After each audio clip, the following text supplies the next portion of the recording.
Hello, bright learners. Okay, it's time for us to read Chapter 9 Pippi Goes to a Coffee Party. This is a strange chapter, but it's funny.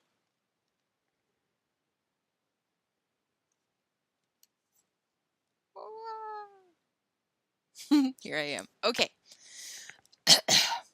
ready.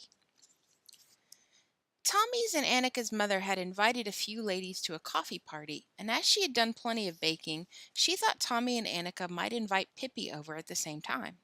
The children could entertain each other and give no trouble to anyone. Tommy and Annika were overjoyed when their mother told them and immediately dashed over to Pippi's to invite her.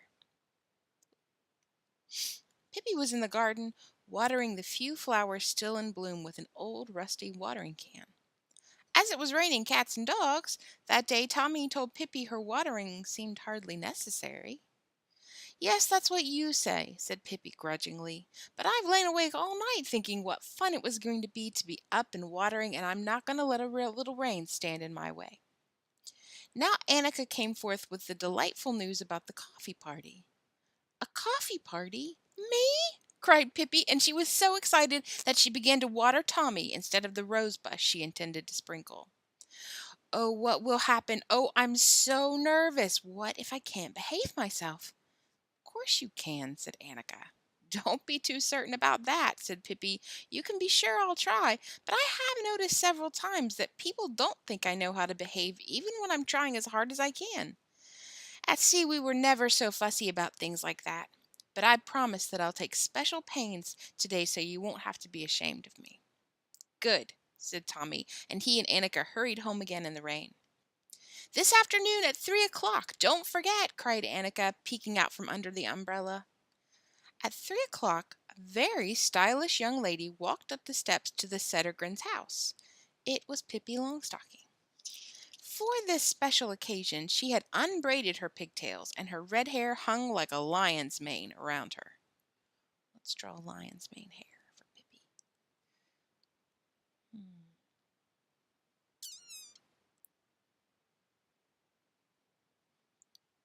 This looks like unbraided Pippi hair, doesn't it? Kind of orange. Ooh, there we go. With red crayon she had painted her mouth fiery red.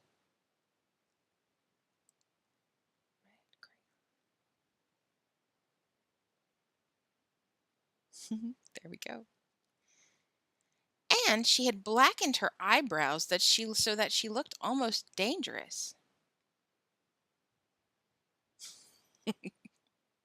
With the crayon she had also painted her fingernails, and she had put big green rosettes on her shoes. "I should imagine that I'll be the most stylish person at all of this party," she said contentedly to herself as she rang the doorbell. I think I have to clear my hair. I can't see myself. We'll keep the eyebrows on. In the Settergrens' living room sat three fine ladies, and with them Tommy, Annika, and their mother. A wonderful coffee table had been spread, and in the fireplace a fire was burning brightly. The ladies were talking quietly with one another, and Tommy and Annika were sitting on the sofa looking at an album. Everything was so peaceful. Suddenly, the peace was shattered. "Attention!" A piercing cry came from the hall, and the next minute Pippi Longstocking stood in the doorway. She had cried out so loudly and so unexpectedly that the ladies had jumped in their seats. "Forward march!" came the next command. And Pippi, with measured steps, walked up to Mrs. Settergren. "Halt!" She stopped. "Arms forward! 1, 2!" she cried, and with both hands gripping one of Mrs. Settergren's and shook it heartily. "Knees bend!" she cried, and she curtsied prettily.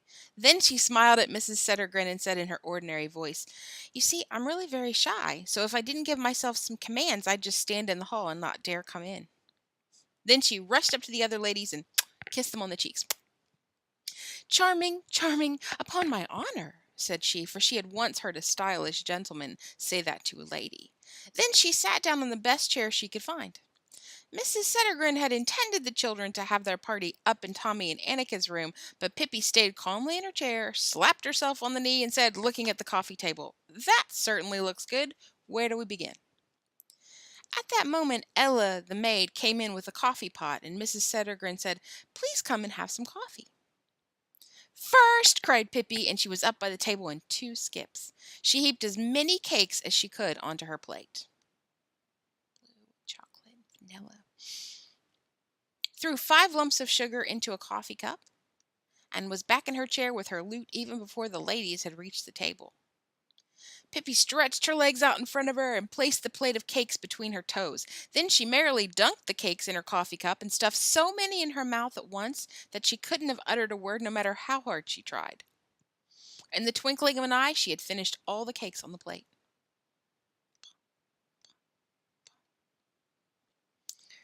She got up, struck the plate as if it were a tambourine, and went up to the table to see if there were any cakes left. The ladies looked disapprovingly at her, but that didn't bother her. Chatting gaily, she walked around the table, snatching a cake here and a cake there. "It certainly was nice of you to invite me," she said. "I've never been to a coffee party before." On the table stood a large cream pie. Let's draw a cream pie. Draw a crust with a fluted edge. How's that? Ooh, nice. Cream pie. And I think by cream pie, maybe they made chocolate cream pie or something like that. Banana cream, maybe? Let's do banana cream. Then we can use some yellow. Banana cream pie. This is making me hungry. There it is. And we'll put some whipped cream on the top.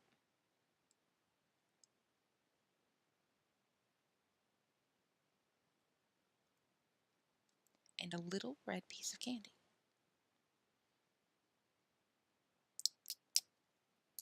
All right, there we go. On the table stood a large cream pie, decorated in the center with a piece of red candy. Pippi stood with her hands behind her back and looked at it. Suddenly, she bent down and snatched the candy with her teeth. But she dived down a little too hastily, and when she came up again, her whole face was covered with whipped cream.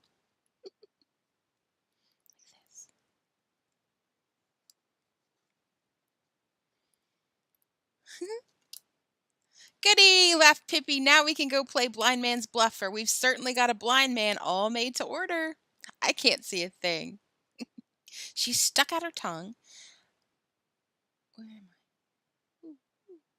She stuck out her tongue and licked away the cream. "That was indeed a dreadful incident," she said, "and the pie is all ruined now anyway, so I may as well eat it up all at once." She dug into it with the pie server, and in a few minutes the whole pie had disappeared. Pippi patted her stomach contentedly. Mrs. Settergren had gone out into the kitchen, so she knew nothing about the accident to the cream pie, but the other ladies looked very sternly at Pippi. No doubt they would have liked a little pie, too. Pippi noticed that they looked disappointed and decided to cheer them up. "Now, you mustn't feel bad about such a little accident," she said comfortingly. "The main thing is that we have our health. And at a coffee party, you should have fun." She then picked up a sugar bowl and tipped all the lump sugar in it out onto the floor. "Well, my goodness," she cried. "Now look what I've done. How could I make such a mistake? I thought this was the granulated sugar. Bad luck seems to follow me today." Thereupon she took a sugar spoon out of another bowl and began to sprinkle granulated sugar all over the floor. "I hope you notice," she said, "that this is the kind of sugar you sprinkle on things. So it's perfectly all right for me to do this, because why should there be the kind of sugar to sprinkle on things if somebody doesn't go and sprinkle it? That's what I'd like to know. Have you ever noticed what fun it is to walk on a floor that has had sugar sprinkled all over it?" she asked the ladies. "Of course, it's even more fun when you're barefoot," she added as she pulled off her shoes and stockings. "You ought to try it too, because nothing's more fun, believe me." At that moment, Mrs. Settergren came in, and when she saw the sugar all over the floor, she took Pippi firmly by the arm and led her over to the sofa to Tommy and Annika. Then she went over to the ladies and invited them to have more coffee. That the cream pie had disappeared only made her happy, because she thought the ladies had liked it so much that they had eaten it all. Pippi, Tommy, and Annika sat talking quietly on the sofa. The fire crackled in the hearth. The ladies drank their coffee, and all was quiet and peaceful again. And as so often happens at coffee parties, the ladies began to talk about their servant problems. Apparently, they had not been able to get very good servants, for they were not at all satisfied with them, and they agreed that it really was better not to have any servants at all. It was so much more satisfactory to do things yourself, because then at least you knew that things were done right. Pippi sat on the sofa listening, and after the ladies had been talking a while, she said, "Once my grandmother had a servant named Malin. She had chilblains on her feet, but otherwise there was nothing wrong with her. The only annoying thing was that as soon as company came, she would rush at them and bite them legs. And bark. Oh, how she would bark! You could hear it all through the neighborhood, but it was only because she was playful. Only, of course, strangers didn't always understand that. The dean's wife, an elderly woman, came to see grandmother once soon after Malin first came, and when Malin came dashing at her and bit her in the ankle, the dean's wife screamed so loudly that it scared Malin, so that her teeth clamped together and she couldn't get them apart. There she sat, stuck to the dean's wife's ankle until Friday, and grandmother had to peel the potatoes herself. But at least it was well done. She peeled so well that when she was done there were no potatoes left, only peelings. But after that Friday, the dean's wife never came to call on grandmother again. She just never could take a joke. And poor Malin, who was always so good-natured and happy. Though for that matter, she was a little touchy at times, there's no denying that. Once, when grandmother poked a fork in her ear, she howled all day. Ooh! Pippi looked around and smiled pleasantly. "Yes, that was Malin for you," she said, twiddling her thumbs. The ladies acted as if they had heard nothing. They continued to talk. "If my Rosa were only clean," said Mrs. Berggren, "then maybe I could keep her, but she's a regular pig." "Say, you ought to have seen Malin," Pippi interrupted. "Malin was so outrageously dirty that it was a joy to see her." Grandmother said, for the longest time grandmother thought she had a very dark complexion, but honest and true it was nothing but dirt that would wash off. And once at a bazaar at the city hotel she got first prize for the dirt under her fingernails. "Mercy me, how dirty that girl was," said Pippi happily. Mrs. Settergren looked at her sternly. "Can you imagine," said Mrs. Granberg, "the other evening my Britta was going out. She borrowed my blue satin dress without even asking for it. Isn't that dreadful?" "Yes, indeed," said Pippi. "She certainly seems to be cut from the same piece of cloth as Malin, from what you say. Grandmother had a pink undershirt that she was specially fond of. But the worst of it was that Malin liked it too, and every morning grandmother and Malin argued about who was to wear the undershirt. At last they decided it would be fair to take turns and each wear it every other day.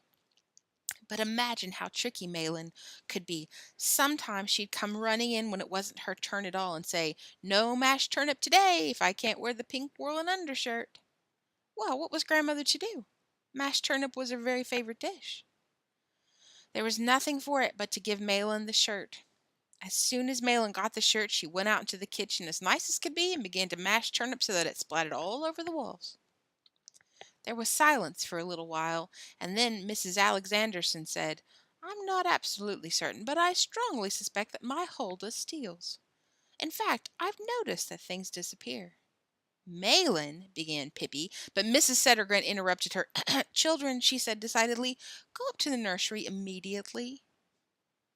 "Yes, but I was going to only tell that Malin stole too," said Pippi, "like a raven. Everything she could lay her hands on. She used to get up in the middle of the night and steal, otherwise she couldn't sleep well," she said. "Once she stole grandmother's piano and tucked it into her own top bureau drawer. She was very clever with her hands, grandmother said." Tommy and Annika took hold of Pippi and pulled her out of the room and up the stairs. The ladies began on their third cups of coffee, and Mrs. Settergren said, "It's not that I want to complain about my Ella, but she does break the china." A red head appeared over the stair rail. "Speaking of Malin," said Pippi, "maybe you're wondering if she used to break any china? Well, she did. It was Tuesday, Grandmother said. As early as 5 o'clock on Tuesday morning, you could hear this jewel of a maid in the kitchen breaking china. She began with the coffee cups and glasses and little things like that, and then went on to the soup bowls and dinner plates, and she finished up with platters and soup tureens. There was such a crash bang in the kitchens all morning that it was a joy to hear it, Grandmother said. And if Malin had any spare time late in the afternoon, she would go into the drawing room with a little hammer and knock down the antique East Indian plates that were hanging on the walls. Grandmother bought new china every Wednesday, said Pippi, and disappeared up the stairs as quickly as a jack in the box. But now Mrs. Sittergren's patience had come to an end. She ran up the stairs into the nursery and up to Pippi, who had just begun to teach Tommy to stand on his head. "You must never come here again," said Mrs. Sittergren, "if you can't behave any better than this." Pippi looked at her in astonishment, and her eyes slowly filled with tears. "That's just what I was afraid of," she said, "that I couldn't behave properly. It's no use to try. I'll never learn. I should have stayed in the ocean." She curtsied to Mrs. Sittergren and said goodbye to Tommy and Annika and went slowly down the stairs. The ladies were now getting ready to go home, too.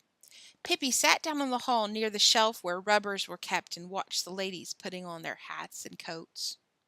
"Too bad you don't like your maids," said she. "You should have had one like Malin. Grandmother always said there was nobody like her. Imagine, one Christmas, when Malin was going to serve a little roast pig, do you know what she did?"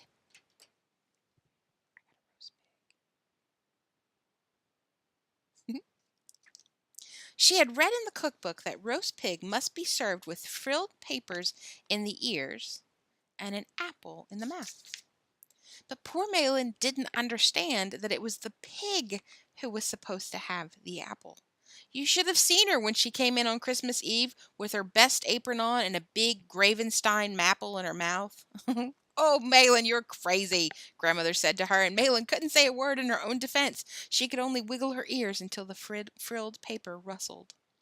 To be sure, she tried to say something, but it just sounded like bloop, bloop, bloop, bloop, bloop. And of course, she couldn't bite people in the leg as she usually did, and it would be a day when there was a lot of company. Poor little Malin, it wasn't very happy Christmas Eve for her, said Pippi sadly. The ladies were now dressed and said a last goodbye to Mrs. Segerson. And Pippi ran up to her and whispered, "Forgive me because I couldn't behave myself. Goodbye." Then she put on her large hat and followed the ladies. Outside the gate their ways parted. Pippi went towards Villa Villacula and the ladies in the other direction. When they had gone a little way, they heard someone panting behind them. It was Pippi who'd come racing back. You can imagine that Grandmother mourned when she lost Malin. Just think, one Tuesday morning when Malin had had time to break only about a dozen teacups, she ran away and went to sea. And Grandmother had to break the china herself that day. She wasn't used to it, poor thing. She got blisters all over her hands. She never saw Malin again, and that was a shame because she was such an excellent maid, Grandmother said. Pippi left and the ladies hurried on, but when they had gone a couple of 100 feet, they heard Pippi from far off yelling at the top of her lungs, "She never swept under the beds!" All right, we finished that chapter. I'll see you next time for Chapter 10. Pippi acts as a lifesaver.